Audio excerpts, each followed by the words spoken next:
का है भैया, जीव विज्ञान पढ़ोगे का? चलो शुरुआत करते हैं। जीव विज्ञान को इंग्लिश में कहते हैं बायोलॉजी। बायोलॉजी को दो भागों में बांटा गया है।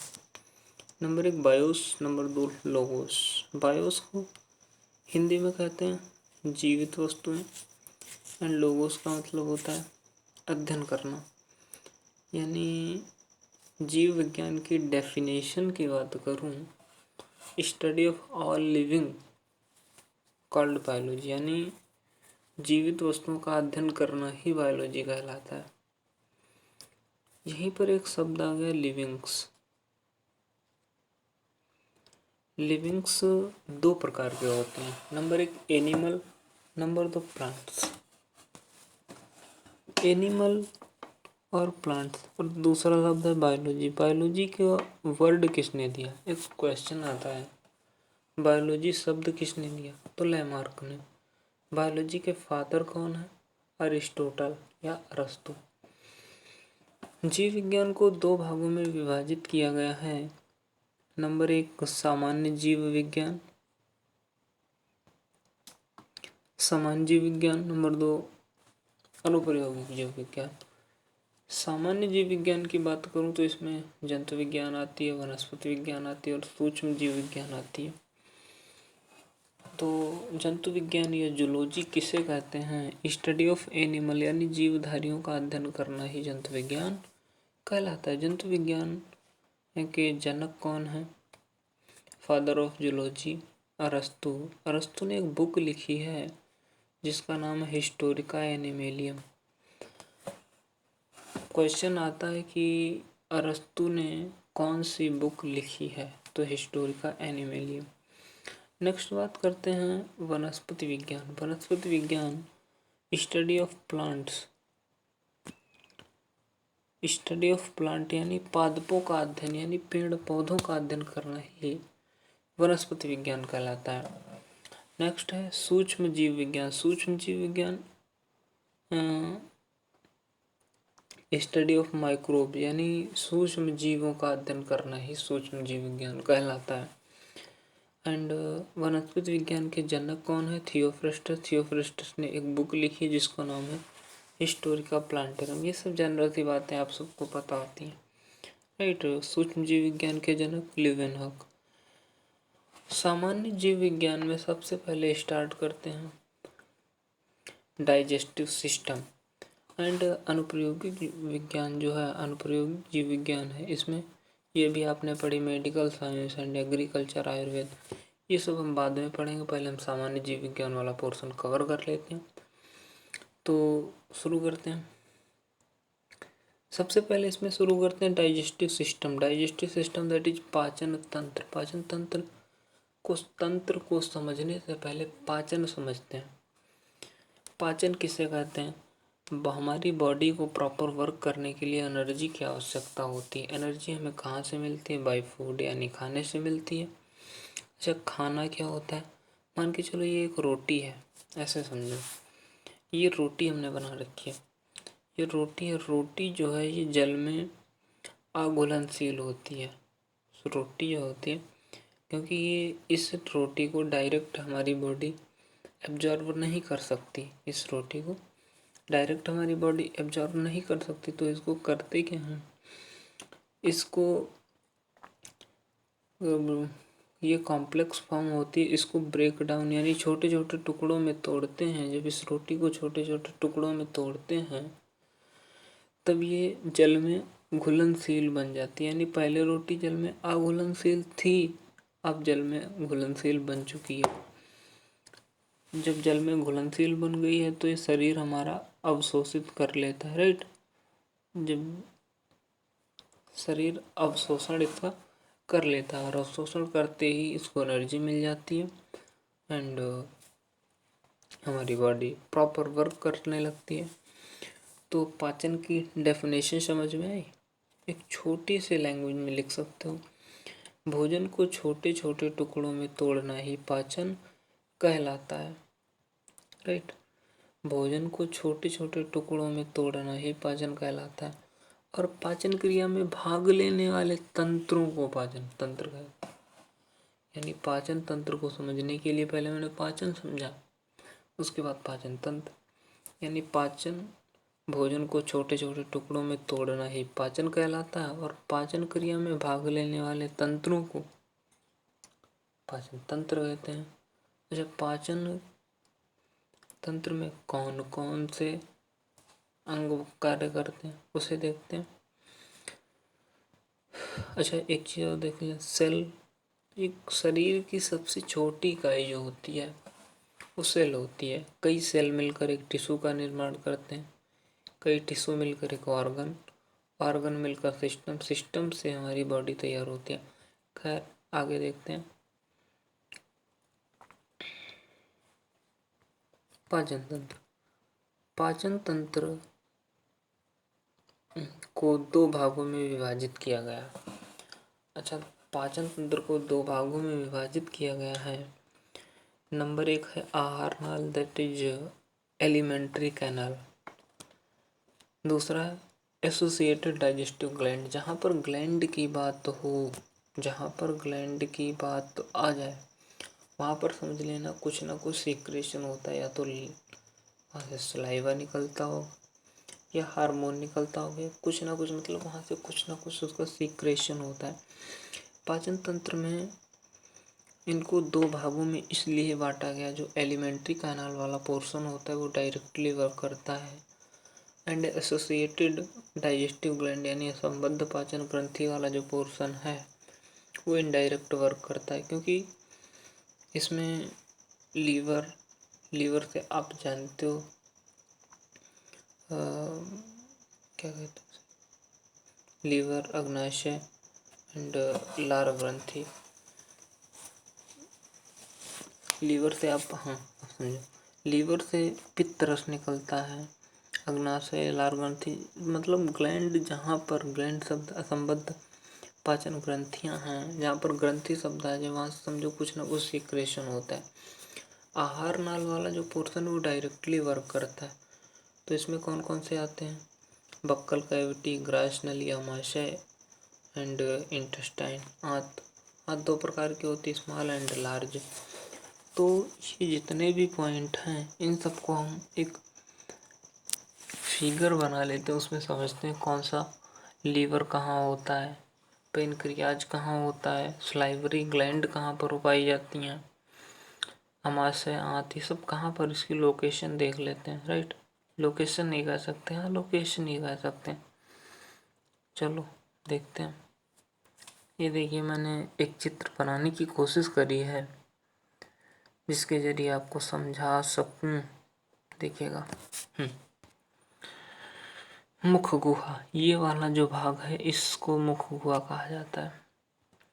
इधर वाला ये जो पाइप है ये विंड पाइप, श्वास नली है, एंड इधर वाली जो है ये ग्रास नली है। मुख गुहा में एक ग्रंथि, मुख गुहा में लार ग्रंथि पाई जाती है जो कि ये बनी हुई है। ये लीवर है, ये स्टमक, ये पेनक्रियाज ये वाला, एंड ये लार्ज इंटेस्टाइन ये वाली जो आसपास है, एंड ये स्मॉल इंटेस्टाइन, ये गॉल ब्लैडर यानी पित्ताशय, एंड ये ड्यूडेनम ग्रहणी। ग्रहणी जो है वो स्टमक से जुड़ी हुई है, राइट, स्टमक से आकर के आंत में छोटी आंत से जुड़ी हुई है। तो इसको देखते हैं। तो सबसे पहले स्टार्ट करते हैं बक्कल कैविटी से वाला भाग, मुख गुहा वाला भाग। मुख गुहा से स्टार्ट करते हैं। मुख गुहा जो है ये पाचन तंत्र का सबसे ऊपरी भाग है। आप फिगर में भी देखकर बता सकते हो। पाचन क्रिया यहीं से शुरू होती है। मुख गुहा जो है वो पाचन तंत्र का ऊपरी भाग है, पाचन क्रिया यहीं से शुरू होती है। स्टार्च टाइलिन की उपस्थिति में माल्टोज में बदल जाता है, यानी मुख गुहा में स्टार्च का पाचन होता है। अब स्टार्च, आप इतने वीक नहीं हो सकते कि आपको स्टार्च ना पता हो, इतना ही पता है फिर भी मैंने लिख रखा है। स्टार्च कार्बोहाइड्रेट होता है। अच्छा, स्टार्च जो है टाइलिन की उपस्थिति में, टाइलिन एंजाइम कहाँ पाया जाता है, लार में। एसिटाइलिन की उपस्थिति में माल्टोज में बदल जाता है। स्टार्च का आंशिक पाचन होता है। आंशिक पाचन का मतलब पूर्णतः पाचन नहीं होता, कम पाचन होता है। अच्छा, मुख गुहा का कार्य क्या होता है? मुख गुहा का कार्य होता है भोजन को पीस कर चिकना बनाना। अच्छा, भोजन को पीसना, चिकना बनाना, इसमें कौन कौन से अंग कार्य करते हैं? इसमें दांत, टंग यानी जीभ, लिप्स यानी ओठ। इस प्रकार ये 3 अंग कार्य करते हैं भोजन को पीस कर चिकना बनाना तथा उसमें सलाइवा यानी लार मिलाना। तो सबसे पहले हम पढ़ लेते हैं टीथ के बारे में, फिर जीभ के बारे में, फिर होठ के बारे में। तो स्टार्ट करते हैं टीथ। सबसे पहला क्वेश्चन आता है टीथ की स्टडी यानी इसकी स्टडी को, दांतों की स्टडी को, दांतों के अध्ययन को क्या कहते हैं? डेंटोलॉजी। अच्छा, दांत जो है वो, दांतों में 98% कैल्शियम तथा फास्फोरस होते हैं। अच्छा, अब यहीं पर एक और कंपैरिजन कर लेते हैं। दांतों में तो 98% कैल्शियम पाया जाता है, तो हमारी हड्डियों में भी तो कैल्शियम पाया जाता है। वहाँ पे कितना पाया जाता है? हमारी हड्डियों में 62% कैल्शियम पाया जाता है और 38% एक प्रोटीन पाया जाता है जिसका नाम है ओशिन प्रोटीन। यानी हमारी हड्डियों में कौन सा प्रोटीन पाया जाता है? तो ओशिन प्रोटीन पाया जाता है। कैल्शियम का वर्क क्या होता है? कैल्शियम हमें कठोरता प्रदान कराता है। नेक्स्ट देखो, ये सबसे कठोर होते हैं। क्या सबसे कठोर होते हैं? दांत। हमारे दांत 2 बार आते हैं, इसलिए इन्हें द्विबार दंती कहा जाता है। द्विबार कब आते हैं? एक तो जन्म के समय, दूसरे टूट जाते हैं दूध वाले दांत, उसके बाद आते हैं। तो यानी दांत हमारे 2 बार आते हैं, इसलिए इन्हें द्विबार दंती कहा जाता है। दांतों के प्रकार, द्विबार दंती एंड विषम दंती। द्विबार दंती तो आपके समझ में आ गया, क्योंकि दांत 2 बार आते हैं इसलिए इन्हें द्विबार दंती कहा जाता है। विषम दंती क्यों कहा जाता है? क्योंकि दांत कई प्रकार के होते हैं। समदंती यानी समान नहीं होते। जो ये आगे के 2 दांत होते हैं इन्हें कहा जाता है कृंतक। उसके पीछे वाला ये जो एक दांत है, मैंने ये जबड़ा बना रखा है, उसके पीछे का ये जो होता है इसे कहा जाता है रदनक। और ये पीछे चले जाओ, ये 2 दांत, इन्हें कहा जाता है अग्रचवर्णक। और ये सबसे लास्ट वाले 3 दांत होते हैं, इनको कहा जाता है चवर्णक। तो ये 2, 1, 2, 3 ये मिला के टोटल 8 दांत हो गए। 8 इधर और 8 इधर, 8 दूनी 16 ये नीचे दांत और 16 ऊपर, 16 दूनी 32 टोटल दांत हो गए ना। हमारी मुंह में कितने दांत होते हैं?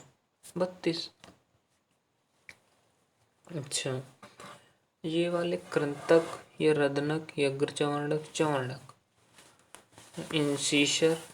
इंसीशर, कैनाइन, प्रीमोलर एंड मोलर। अच्छा, इंसीसर जो कृंतक वाले दांत होते हैं इनका काम क्या होता है? भोजन को फाड़ना। रदनक का काम, कृंतक का काम जो होता है वो भोजन को काटना। रदनक का काम फाड़ना। अग्रचवर्णक को भोजन को चबाना और चवर्णक का काम होता है पीसना। तो इस प्रकार हमारे दांतों के प्रकार हो गए। दांतों का ये कृंतक वाले 2 होते हैं, रत्नक वाला 1 होता है, अग्रचवर्णक 2 होते हैं एंड चवर्णक 3 होते हैं। इस प्रकार ये 8 और इसी प्रकार 2, 1, 2, 3 ये हमारा डेंटल फार्मूला तैयार हो गया। इसी को कहते हैं दंत सूत्र, राइट। अब छोटे बच्चे की बात कर लेते हैं। छोटे बच्चों में दंत सूत्र 2102 होता है। अच्छा, अब ऊपर पहले देख के बात करो। छोटे बच्चों में कृंतक तो होते हैं, रदनक भी होता है, लेकिन जो अग्र चवर्णक वाले 2 दांत होते हैं वो एक को नहीं होते, चवर्णक वाला एक दांत नहीं होता। तो यानी 2102, यानी जो ये 2 2 4 1 5 5 को 20, यानी जो 20 दांत होते हैं बच्चों में, ये मिल्क टीथ होते हैं। ये 20 दांत टूट जाते हैं और उसके बाद निकलते हैं। तो पूछना बच्चों में मिल्क टीथ कितने होते हैं? तो 20। समझ में आ गया? नहीं समझ में आया तो कमेंट करना, मैं बताऊंगा। अब दांतों की संरचना के बारे में देख लेते हैं। स्ट्रक्चर ऑफ टीथ, दांतों की संरचना। यार मैंने अपने नोट्स बनाए, उन्हीं के नोट्स के जरिए आपको समझाने की कोशिश करते हैं। बढ़िया लगे तो आप जानते हो यूट्यूब पे क्या किया जाता है, लाइक शेयर एंड सब्सक्राइब। खैर छोड़िए, शुरू करते हैं भैया। आज बढ़िया मूड है पढ़ने का। चलो देखो, ये दांत होता है, दांत का ये स्ट्रक्चर है। ये जो ऊपर वाला भाग आप देख रहे हो, ये वाला एक बार ऐसे देखो, ये वाला जो भाग है, ये वाला, इस भाग को कहा जाता है शिखर, सबसे बाहरी। यही जो होता है शिखर कहा जाता है, इसी को इनेमल कहा जाता है। ये सबसे कठोर तथा सबसे चमकीला भाग, ऊपरी भाग को, यही शिखर वाला भाग जो है इसे इनेमल कहा जाता है। यही सबसे चमकीला तथा सबसे कठोर यही भाग होता है। इसके अंदर जो भाग होता है ये वाला, अगले कलर से नोट करूं, ये वाला भाग, इस भाग को कहते हैं डेंटाइन। ठीक, इससे आप मत जाइए कुछ भी। एंड जो ये नीचे जिसमें पल्प पाया जाता है, ये गूदा जिसमें होता है, जिसमें ये पल्प पाया जाता है, इसको कहा जाता है, ये पल्प वाला भाग होता है। ठीक, ये अंदर पल्प भरा होता है। तो जो पल्प वाला भाग होता है इसमें ब्लड सप्लाई होती है, यानी इसी पल्प वाले भाग में रक्त संचार होता है। एंड यही भाग मस्तिष्क से जाकर जुड़ा होता है। स्ट्रक्चर आप देख सकते हो। तो अब हमने ये जो है, हम कुछ खाते हैं तो हमारे दांत के ऊपर मान के चलो ये कुछ फूड जम गया, फूड जम गया, यानी food plus solid substance in the sense, क्योंकि फूड तो है ही, प्लस दांत हमारे सॉलिड ठोस, फूड प्लस सॉलिड सब्सटेंस यानी दांत मिलकर एक कैविटी का निर्माण कर देते हैं। इस कैविटी के कारण धीरे धीरे हमारा दांत डिस्ट्रॉय होने लगता है। यहाँ पे समझाया गया, फूड प्लस सॉलिड सब्सटेंस मिलकर कैविटी का निर्माण करते हैं। इसी कैविटी का नाम दिया जाता है कैरियस कैविटी, यानी क्षरण गुहा। क्षरण गुहा का निर्माण होता है तो हमारा धीरे धीरे, ये देखो कैविटी बनती गई। ये जो फूड था ये यहाँ से दांत को सड़कर ये पल्प वाले भाग में प्रवेश कर गया। और पल्प वाले भाग में जैसे ही प्रवेश किया तो हमारा जो ब्रेन से पल्प खत्म हो जाएगा क्षरण गुहा के कारण। डिस्ट्रॉय पल्प यानी पल्प खत्म हो जाएगा। पल्प खत्म हुआ तो ब्लड सप्लाई भी बंद, ब्लड सप्लाई बंद तो ब्रेन से कनेक्टिविटी बंद, कट गई तो दांत टूटकर गिर जाएगा। इसी को कैविटी कहा जाता है। अच्छा चलो नेक्स्ट सोचो भैया। अब आप कहोगे सर अगर दांत टूट गया तो आर्टिफिशियल दांत भी तो लगा दो। चलो आर्टिफिशियल दांत लगाते हैं। कृत्रिम दांत की बात करें, कृत्रिम दांत जो होते पोर्सिलीन, पहले पोर्सिलीन के बने आते थे, अब पोर्सिलीन और एक्राइलिन रेजिन के बने हुए होते हैं। इसके दो भाग होते हैं, एक भाग तो होता है कैप और दूसरा भाग होता है कैनाल। कैप वाला भाग जो ये ऊपर वाला भाग होता है और जो कैनाल वाला भाग होता है ये मसूड़े में सेट कर दिया जाता है, उसके बाद ये कैप पहना दिया जाता है, राइट। इस प्रकार हमारा आर्टिफिशियल दांत भी लग गया। अब तो दांत का टूटने से कोई फायदा ही नहीं है, दांत तो लगवा लिया अपने। चलो कोई बात नहीं, मस्त रहो। नेक्स्ट, मुख गुहा में अगला कौन सा अंग वर्क करता है? जीभ। तो जीभ के बारे में पढ़ते हैं भैया। जीभ जो होती है वो पूरी तरह मांसपेशियों से बनी होती है। जीभ का कार्य क्या होता है? वही पुरानी बात, जीभ का कार्य क्या होता है? टेस्ट का अनुभव कराना, यानी स्वाद का अनुभव कराना। सलाइवा यानी लार को भोजन में मिक्स करना एंड बोलने में सहायक होना। अच्छा, स्वाद का अनुभव कैसे करती है? जीभ में पैपिले पाए जाते हैं। जीभ में ये देख रहे हो, ये वाले जीभ में पैपिले पाए जाते हैं। पैपिले के चारों ओर स्वाद कलिकाएं पाई जाती हैं। ये पैपिले पाए जाते हैं, पैपिले के चारों ओर स्वाद कलिकाएं पाई जाती हैं। स्वाद कलिकाएं जो होती हैं वो फीमेल में ज़्यादा होती हैं, यानी महिलाओं में ज़्यादा होती हैं और पुरुषों में कम होती हैं, और इसी से हमें स्वाद का अनुभव होता है, राइट। अच्छा जी, अब स्वाद कलिकाओं का ऊपरी भाग ये माइक्रोविलाई पाए जाते हैं। स्वाद कलिकाएं ये होती हैं, इस तरह से बना रखी हैं। इसमें ये स्वाद कलिकाएं जो होती हैं टेस्ट सेल होती हैं, जो जिनकी कनेक्टिविटी ब्रेन से होती है। ये ऊपर माइक्रोविलाई पाए जाते हैं, छोटे छोटे। चलो छोड़ो, वो बाद में बताएंगे। टाइप ऑफ टेस्ट, स्वाद के प्रकार।